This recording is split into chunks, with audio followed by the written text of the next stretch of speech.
अस्सलाम वालेकुम नाज़रीन। व्यूअर, मैं हूं आपका होस्ट परवेज़ आलमी और आप देख रहे हैं मेरा यूट्यूब चैनल परवेज़ आलमी ऑफिशियल।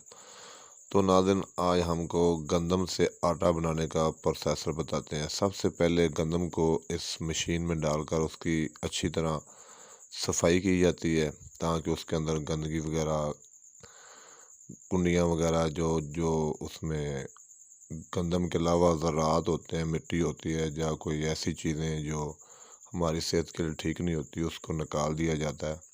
उसके बाद उसकी सफाई करके उसका आटा बनाया जाता है।